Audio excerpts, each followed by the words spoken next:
What's good, party people? This is According to Woods, and I have LFA featherweight contender Jake Childers right ahead of his title fight on UFC Fight Pass. Jake, how are you? I'm pretty good. How about yourself? Can't complain. It's a little bit warm. I mean, pretty good is really awesome right now because there's not a lot of people that are doing too great. So the fact that you and I are both well, that's awesome, and we hope that everyone watching this is well as well. I agree with that. Yeah, man. So, I mean, LFA title fight. This is big, right? Because LFA is pretty much the standard bearer over the last couple of years in being the UFC's developmental league, and we've seen a lot of it.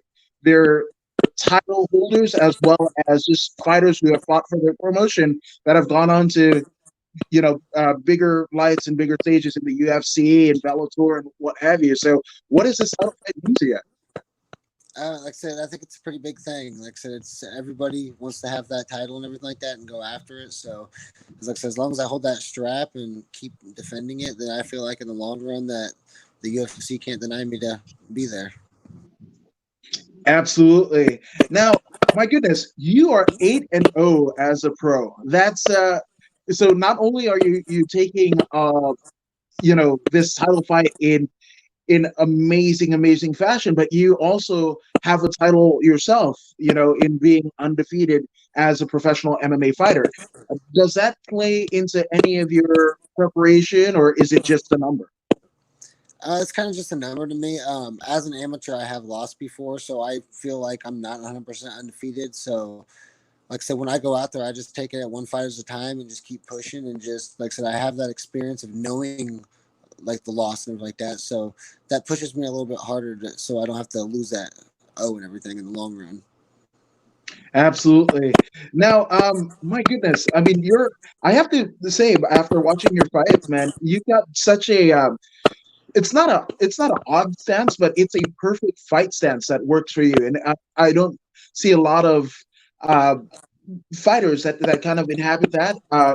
They become almost adapt, or they pick there's Muay Thai guys that have the Muay Thai stance, and it's kind of hard to defend takedowns or whatever. But your stance, my goodness, like, was there any kind of ulterior motive in terms of how you stand, or it just felt right? Because I mean, the way that you throw punches and even your takedown attempts, man, it's just perfectly suited for your style.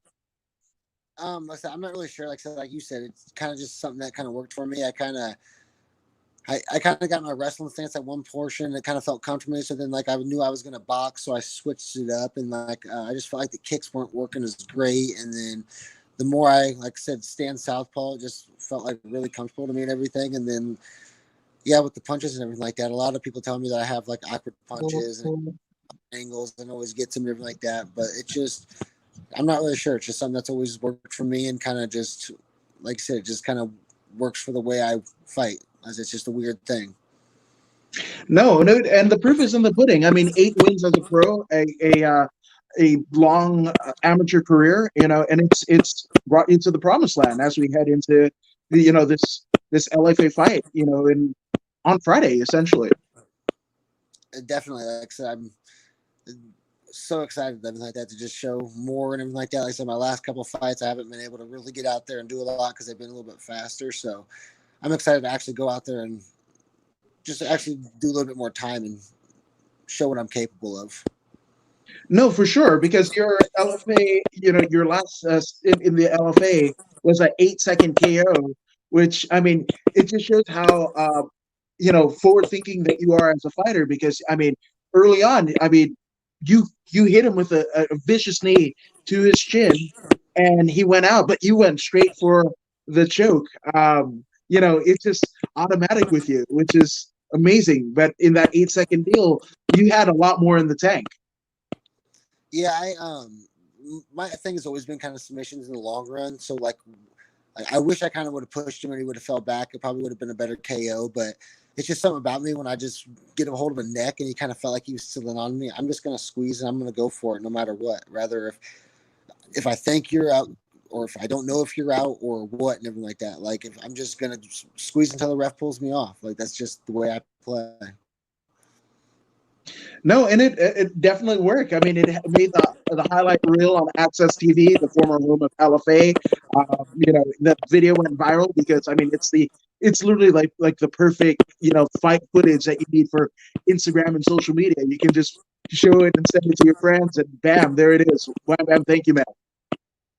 Yeah, like I said, it was pretty crazy. Like I said, it was probably one of the best moments that I've had in MMA so far. So I'm just hoping to get some more. Absolutely. Now, obviously, there's easier ways to make a living, right? So, what was it that intrigued you about, competing in combat sports that drew you? Was there any particular fighter that you grew up watching, any combat sport that you did, or maybe you had like a high school career as an athlete? Because you are born and bred for MMA. But was there something else that led you here? Yeah, I wrestled when I was in high school quite a bit, and we kind of got into it and started fighting as friends and started moving up that way. And right out of high school, I didn't really go to college or do anything for that, so I just kind of was just working, and then I just kind of had that itch to compete still, and there was no wrestling, there was no nothing like that, and I just kind of started getting into it slow, fighting, and then the next thing you know, I got into a good camp and starting to build my career up a little bit better. And then the next thing you know, I felt like I was good enough to go pro, and I said, now we are where we are now. Man, it's a long road, but I mean, it's been a relatively fun ride because again, you're undefeated as a professional mixed martial artist, and that's you're pretty adept. Whether you have a stand up bang more or you're a virtuoso on the ground, it doesn't matter. You flow with it pretty well. No, I agree. I through my amateur career, I used my wrestling and jujitsu to get through that, and just kind of just do what I could do. And there were some matches that I had to go striking with guys, but for the most part, like my grappling just worked for me. And as I became a stand up, or as I became a pro, I'm sorry, my stand up has just adapted and became a lot better and everything like that. Just for a lot of the Ryan Blackerby, the coach that I've been working with, has just opened me up a lot more and just gave me a lot more confidence. And now when I'm in there, I'm just not like really scared to go anywhere. Like I said before, I kind of would try to go to the ground really fast, and now I don't really care. I'm just excited to stand up. I'm excited to go to the ground. I'm excited to wrestle. I'm excited just to see wherever the fight comes. Yeah, man, and we can't wait to see you enter the LFA octagon because I mean, what you've shown in your career thus far. I mean, you you're an exciting fighter. I try to be, like I said, everybody wants to see like exciting stuff. And before in my life, people thought I was kind of a boring fighter just because I took people down and I did that and everything like that. So everybody wants to see exciting stuff. So that's what I'm trying to give them. I'm trying to give them knockouts. I'm trying to give them everything and do whatever I can. Just get eyes on me and show everybody that, like I said, I can be the man and I can, like I said, be the champion of anything. Absolutely. And Shaman Steve chimes in. He says, "You're a very intense character, and definitely want to see more of you in the future, and that we will come UFC Fight Pass this Friday night."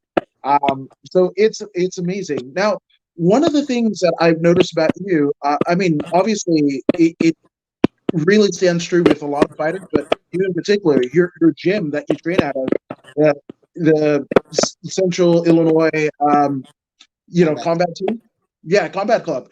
How important have they been in your evolution as a fighter? That was my first gym that I found as an amateur. So like to me, that's been like my number one. Like when I first started, I was kind of like training out of a basement, just kind of like had some buddies come and rolling with me, doing whatnot. And then I had actually beat one of their fighters for an amateur belt. And when I beat him, they invited me to come and train with them. And ever since then, I just kept going, training, putting hard work in. And like I said, it's been great for me. Like I said, there's been like I said, ups and downs for like things that happen to our gym, just things in the past with explosions and stuff like that. And we've had to find new gyms and work together. But in all, we like stay together as a team. And like I said, that's a big family and everything like that. I love to be a part of it and like that. That's just a blessing that I found that team.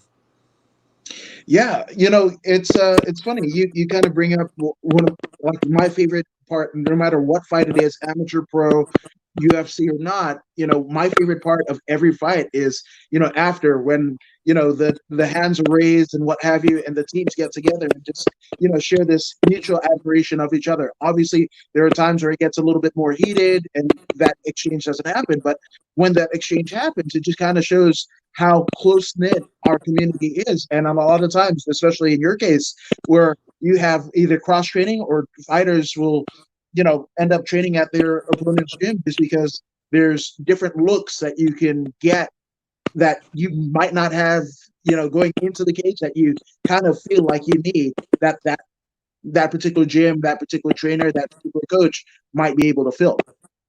I agree. Like I said, around here,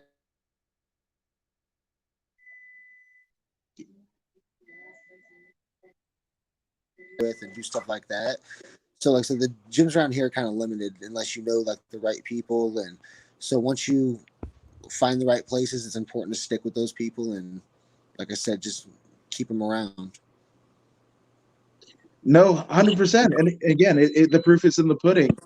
Now, aside from just the gym itself, right? I mean, when you're in the gym and you kind of need a switch, there are days that you might be working your job and then you come in to train for another 2 to 4 hours or whatever. What gets you in the mindset to kind of accomplish your task? Is there a particular song? Is there, something that gets your mind right to put you where you need to be, the state of mind that you need to be to not only, compete in the gym and excel yourself in the gym as well as in the cage. Like I said, for the most part, just once I get stretching and get moving and start getting like flowing, like I'm always good to go. I don't really like have a special song to listen to or anything like that. Like once I get stretched out, like I can have a bad day at work, long, hard day, and like that. But honestly, once I just get stretched out and get moving, like sometimes even at practice, I'll have a bad couple first rounds, second round, third round maybe. But usually by the time I get dead and tired and get going and like that, that's when I start picking up and start really getting into the zone and just moving and everything like that. And that's like usually my time at practice when I feel the best is when, like I said, I'm about like 4 rounds in, moving, and that's usually when my eyes open up and I'm ready to go again. Damn, yeah, man. It's and that's the thing, to be able to listen to your body regardless of, whatever might go on in your day, to listen to your body and figure out what it needs for you to be able to perform that you need the way that you need to. It's crucial. No, I totally agree. Like I said, you gotta pay attention every. Like I said, some days it aches, some days it don't. Like I said, you just gotta know exactly when to run, when to work out, when to have a rest day, when to do everything like that. So that's one of the hard things that a lot of people don't understand. Excellent. Now, obviously, this fight is Friday night on UFC Fight Pass in South Dakota. What is the one last big sell for people that may think about buying this fight or re-upping their UFC Fight Pass membership for your title fight? Like, what can you tell that the working man is bringing to the LFA cage Friday night? Like I said, I just plan I'm gonna go in there and give you guys a hell of a show. Like I said, I'm gonna grind. I'm gonna keep moving, keep going, and like I said, just if you guys want to see a war and want to see someone get grinded out, like I said, watch me fight. There it is. Now, for those who haven't already joined the gospel of the working man, where can they find you on social media, my man? You can find me at Jake Childers MMA on Instagram and Jake Childers MMA on Facebook. Excellent. And one last, kind of, it's not even a question, but obviously you step into the cage alone, but you have a litany of supporters, sponsors, coaches, your family. Let's get some shout outs out of the way. Like I said, I'd like to shout out to Ryan Blackerby, Bob Long, Peoria Muay Thai, and like the Central Illinois Combat Club, all my family and everything. And like I said, everybody at home, my girlfriend, stepdaughter, and baby boy. And like I said, I'm just ready to bring this thing home. That's beautiful because again, without these, people and forces to encourage you into the cage, you wouldn't be able to do what you do. I totally agree. Like I said, that's one of the most important things you can have. Absolutely. Well, dude, I know. I mean, we're kind of coming into fight week, so I thank you for your time. Uh, but this has been According to Woods with the working man, Jake Childers, as he heads into LFA cage for his LFA featherweight title fight this Friday on UFC Fight Pass. Jake, thank you again, my man. Thank you. I appreciate it. This has been According to Woods, and we are out.